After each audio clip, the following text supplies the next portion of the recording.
Joseph alias Raavan ఈ arrest అయిన తర్వాత ఆ ఫోన్లో చెక్ చేస్తే అసలైనటువంటి నిజస్వరూపం అంతా బయటపడింది. వీడు ఎంతోమంది అమ్మాయిల్ని నగ్నంగా ఫోటోలు తీశాడంట. అంతేకాదు ఆ ఫోటోలు తీసి బ్లాక్మెయిల్ చేశాడంట. పోలీసులు ఏమొచ్చేసి ఇప్పుడు ఫోరెన్సిక్ నివేదికకి ఈ ల్యాబ్కి పంపిస్తే ఫోన్ని ఇవన్నీ బయటకు వచ్చాయి. అంటే అరెస్ట్ అవుతాడని భయానికి అప్పటికే కొన్ని డిలీట్ చేసాడంట వీడియోలు, ఫోటోలు. అవన్నీ కూడా ఫోరెన్సిక్ పంపిస్తే ఆ నివేదికలో వచ్చినటువంటి విషయాలు అయితే చాలా అంటే చాలా దారుణంగా ఉన్నాయి. ముఖ్యంగా అమాయకమైనటువంటి యువతులను టార్గెట్గా చేసుకుని వారితో అసభ్యంగా ప్రవర్తించడం, ఏకాంతంగా ఉన్న సమయంలో ఫోటోలు, వీడియోలు తీసి బ్లాక్మెయిల్ చేసినట్లు ఇప్పుడు పోలీసులు అయితే చెబుతున్నారు. రావణ బాధితులు ఎంతమంది ఉన్నారనే కోణంలో అధికారులు అయితే దర్యాప్తు చేపట్టారు. డేటా ఆధారంగా సుమారు 10 మంది బాధితులను గుర్తించినట్లు తెలుస్తోంది. వాళ్ళతో కూడా ఇప్పుడు పోలీసులు టచ్లోకి వెళ్తున్నారు. వాళ్ళ యొక్క విషయాలను బయటికి చెప్పకుండా, బయటపడకుండా రహస్యంగా వాళ్ళని విచారిస్తున్నారు. ఇది కావాలని చేసిందో లేకపోతే వాడిని ఇరికించాలని చేసిందో కాదు. వాడి ఫోన్లో ఉన్నటువంటివే ఇవి. నిజమైనటువంటి పేరును కూడా బయటికి చెప్పుకోలేని బ్రతకలేడు. వీడేమొచ్చేసి హిందీ దేవి దేవతలను తిడతారు. మళ్ళీ చేతగాని వాళ్ళు చేసేవేమొచ్చేసి గుడిసేటు పనులు, బయటకేమో నీతి వాక్యాలు చెప్పడం. మరి ఇప్పుడు ఇవన్నీ ఏంటి? ఆ రోజు డాక్టర్ సుధాకర్ గారు చనిపోయారు కదా, ఆయన దళితుడే కదా. మరి డ్రైవర్ సుబ్రహ్మణ్యం గారు చనిపోయారు కదా, మరి ఆయన దళితుడే కదా. అమర్నాథ్ చనిపోయాడు కదా.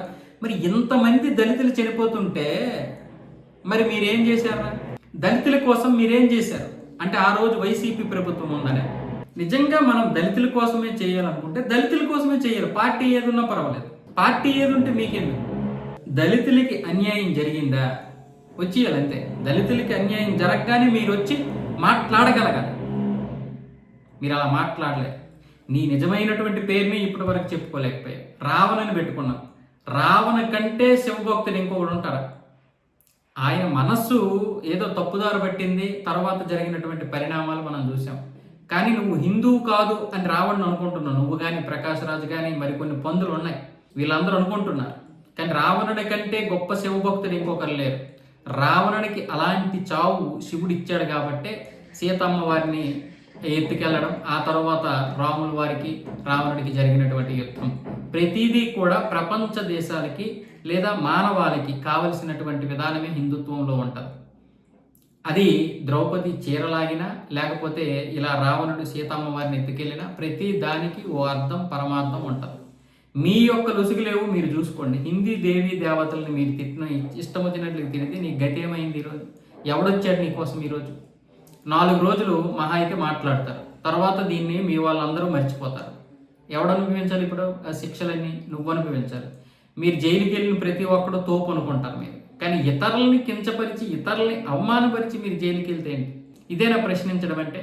ప్రశ్నించడం అంటే హిందుత్వాన్ని చేయడమా?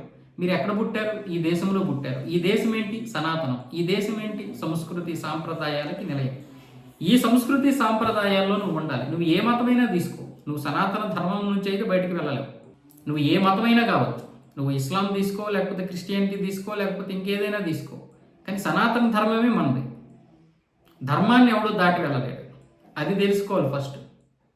ఎందుకు అంటే మీరు మళ్ళీ బాహుబలి పాటలు అంటే మీ ఎలివేషన్ కోసం మళ్ళీ భగవంతుడి పాటలు పెట్టుకుంటారు.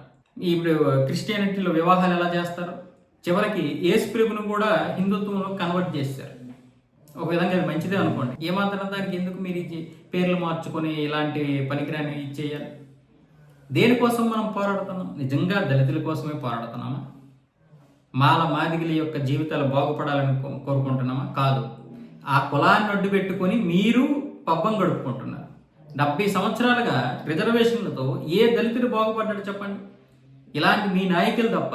ఇప్పటికి మారిపోవాలి కదా. అంబేద్కర్ గారు 10 సంవత్సరాలు మాత్రమే అన్నారు. కానీ నిజంగా దళిత సోదరుల యొక్క పరిస్థితులు మారాయి. ఇప్పుడు మళ్ళీ మీరేమొచ్చేసి దళిత క్రిస్టియన్స్, మాల క్రిస్టియన్స్ ఇలా ఎక్కడైనా ఉంటుందా? రాజ్యాంగంలో ఉంటుందా? అంబేద్కర్ గారిని గౌరవించాలని మీరే చెప్తారు.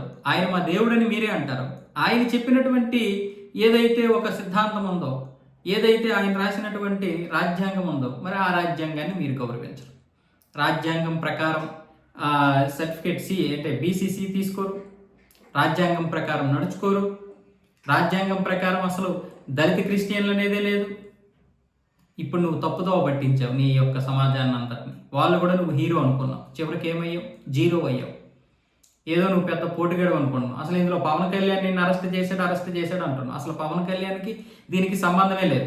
నువ్వు హిందువుల్ని కించపరిచావు, హిందూ దేవీ దేవతలు కించపరిచావు, ఇష్టం వచ్చినట్లుగా రాజ్యాంగబద్ధంగా ఉన్నటువంటి పదవులను నువ్వు అవమానించావు కాబట్టి నీకు ఈ గతి పట్టింది. నిన్ను పవన్ కళ్యాణ్, చంద్రబాబు, రేవంత్ రెడ్డో లేకపోతే ఇంకే రాజకీయ నాయకుడు అరెస్ట్ చేయాల్సిన అవసరం లేదు. పోలీసు వ్యవస్థ చాలు. ప్రజలు నీ మీద కేసులు పెడుతున్నారు. మనమైనా సరే, ఇప్పుడు నేనైనా సరే ఇష్టం వచ్చినట్లు మాట్లాడితే, తప్పు లేకుండా ఇష్టం వచ్చినట్లు మాట్లాడితే ఎవడైనా సరే రెండు తంతాడు. ఎవరమైనా సరే నోరు అదుపులో పెట్టుకోవాలి. దేన్నైనా సరే ఇష్టం వచ్చినట్లుగా, అంటే హిందువుల్లో చలనం లేదు కాబట్టి నువ్వు ఇష్టం వచ్చినట్లుగా మాట్లాడేస్తానంటే ఊరుకుంటారేమో. అది ఇంతకుముందు, ఇప్పుడు కాదు. ఈరోజు మీ జగన్మోహన్ రెడ్డి గారు కూడా ప్రసాదాలు తినకపోయినా, తీర్థాలు పక్కన పడేసినా కనీసం హోమాల దగ్గర కూర్చుంటున్నాడు.